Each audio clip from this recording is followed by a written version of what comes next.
Joined by Carice Whitty. She's the founder and executive director of the Signal Group. Good to have you with us, Carice. Thank you for joining us. First of all, we're talking about private companies here, aren't we? I mean, could China even crack down on this if it wanted to? There's no such thing as private in China.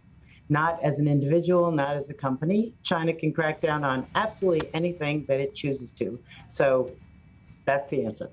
So why don't they? I mean, is it worth their while going up against the United States on this? I think there's a new dynamic now, as we are experiencing in so many areas with the Trump factor.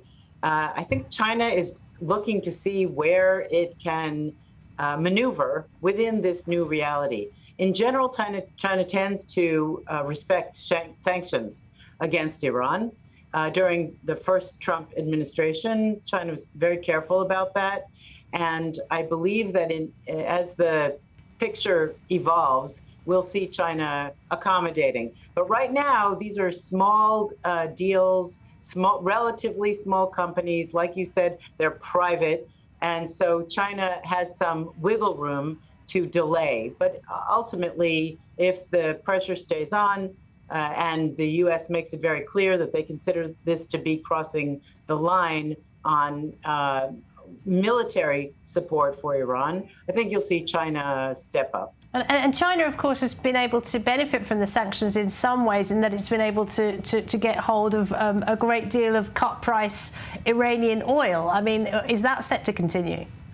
That was during the Biden administration, and they were these teapot refineries.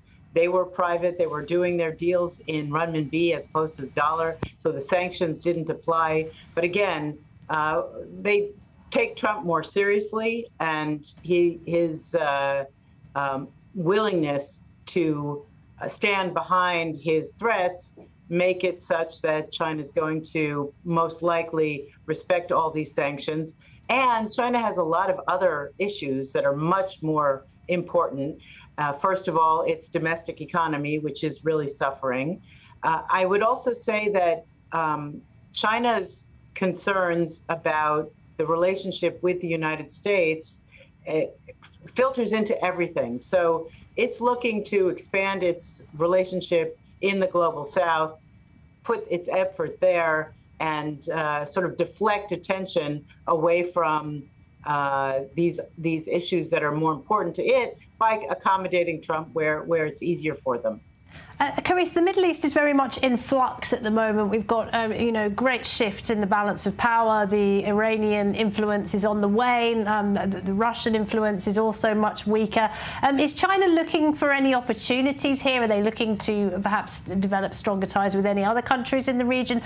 Egypt, perhaps, and other American allies that are having a hard time with President Trump?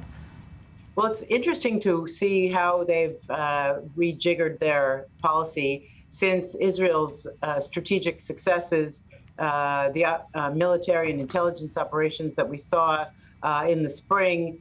China went from being very anti-Israel, very pro-Iran, to becoming a lot less anti-Israel and a lot less pro-Iran.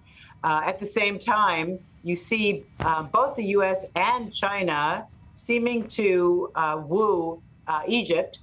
It's going to be interesting to see how that plays out, because the U.S. provided $5 billion of support very recently.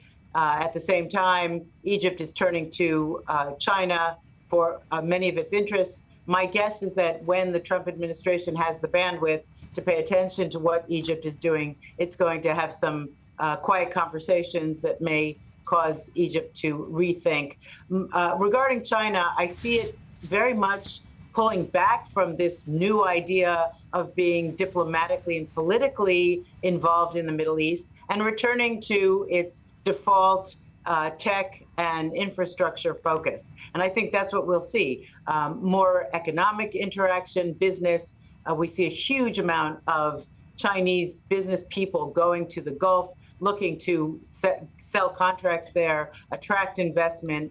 The Gulf sovereign funds are some of the only serious foreign direct investment left that is going into China. So I think China's going to refocus on the economic ties that are so critical now, especially with its struggling economy.